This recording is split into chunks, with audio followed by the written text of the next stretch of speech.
Did Sepultura create death metal? Everyone, Mike here with Extreme Metal Magazine. Now, before you rip me to pieces on the title of this video and kind of the subject matter, allow me to explain. We're probably never going to solve this debate about who created death metal. Was it possessed or was it death? For the record, I love all these bands that we're talking about. I appreciate them all. And again, we're probably never going to get to the root of who actually released the first death metal album.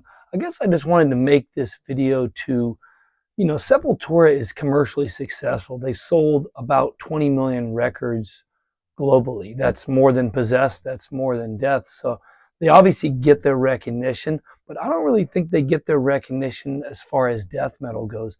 We always hear this debate, is it Possessed or is it Death? It's kind of an interesting debate because there's no, real answer. It's like the other YouTube channel I run. I run a YouTube channel called Prehistoric Magazine about dinosaurs. And a lot of the questions have no answers. That's why the commenters, you all, are so important. I really hope you'll take a chance to chime in. Even if you want to tear me to pieces, even if you want to disagree with me, no worries. I'd love to hear what you have to say down in the comment section down below. But, nonetheless, Sepultura, 1985, they released their EP, Bestial Devastation. Now, I know what you all are going to say, that's an EP. It's not a full-length recording. And Possessed released, 7 Churches, which by many people is regarded as the first death metal album. Has the word death metal in it. Jeff Becerra has said that he started that word back in 1983. So, there's all this stuff, but I guess I'm just curious why Sepultura is not more in the discussion of who created the first death metal album. Because, if you're looking at it, Bestial Devastation was released in December of 85, followed by Morbid Visions by Sepultura as well in November of 86. Those both are before the very infamous May of 1987 Scream Bloody Gore by Death. So those are a year or two before Death released theirs. Now, recently I was watching some topic on this, and somebody was saying that Possessed released the first death metal album, but vocally Chuck of Death released the first death metal album in 87. And that got me thinking, vocally, you're right. Scream Bloody Gore is a traditional death metal album that you would, kind of the guttural roars and the shrieks that you would come to associate with this genre. So Scream Bloody Gore vocally sounds more death metal than Possessed 7 Churches. But now this is where I'd like to make things interesting. And again, if you've watched so far, I really hope you'll take the time to chime in down in the comment section down below. But, Bestial Devastation, when you really listen to it, and I had a chance to go back late last year with the release of Cavalera Conspiracy, the Cavalera brothers released Bestial Devastation and Morbid Visions.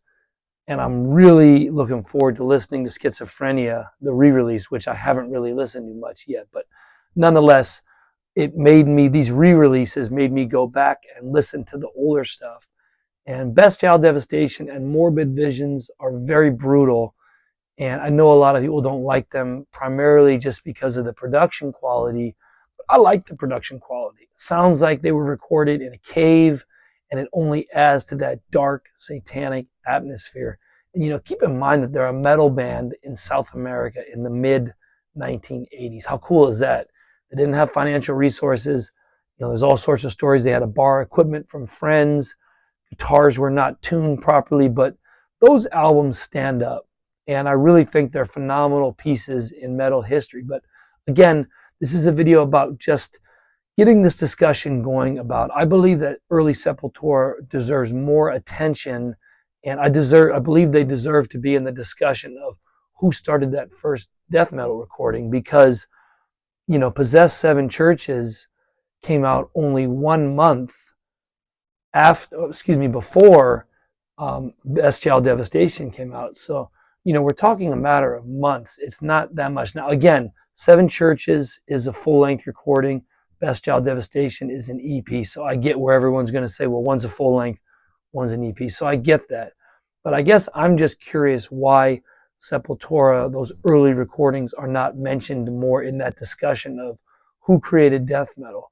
When you really listen to Bestial Devastation, and if you have never listened to it, highly recommend it. If you haven't listened in a while, highly recommend you going back and listening. But there's a lot of guttural grunts and shrieks. And even when you look at Chuck, in some of those early pictures from around 86 or 87, he has on Sepultura stuff. So he must have listened to those albums through tape traders, and that must have gotten to him. And again, I've never read that he was inspired by them. I've more read that he was inspired by Possessed, things like that. But who knows? Maybe vocally the grunts in Bestial Devastation and the shrieks are more than Jeff from Possessed in Seven Churches. At least that's my opinion. They sound more guttural, and that's what I come to associate with death metal. Now, if you really want to take it a completely different direction, you could say Bestial Devastation helped pave the way for black metal. I know Venom is credited with that in 81, 82, but nonetheless, Sepultura deserves to be in this discussion as far as I'm concerned, in regards to death metal. Who created that first death metal recording? And again, I'd really love to hear your thoughts and opinions on this. What do you think about this? Do you think that you could make the argument that Bestial Devastation is more death metal than Possessed, Seven Churches? Again, love to hear your thoughts on this. I'm a giant death fan, so full disclosure. And for the last 20 to 25 years, I guess I kind of grew up in that camp of, oh, Chuck, Death. They released Scream Bloody Gore in 1987. That's the first death metal album. I think as humans, we like to fit everything neatly into a box. And as I've grown older, I'm now 42, as I've grown a bit older, I now realize that things are not necessarily so easily put in that box and made sense of that we want to. There's all sorts of other bands. Obviously, Sepultura was heavily inspired by Celtic Frost. Morbid Visions, they released that in 1984. And, Sepultura released Morbid Visions in 1986. Celtic Frost released Morbid Tales in 1984. But nonetheless, Sepultura was heavily inspired by Celtic Frost. They don't get enough attention either. That'll be for a future video. But for right now, we're talking about Sepultura. And really what I'm getting at with this video is the guttural grunts, the shrieks. Those are the things that really make that first EP a real death metal experience, in my opinion. So again, enough talking from me. If you've watched this long, I greatly appreciate the support and love to hear your thoughts and opinions on this down in the comment section down below. Stay metal. See you in the next video. Take care.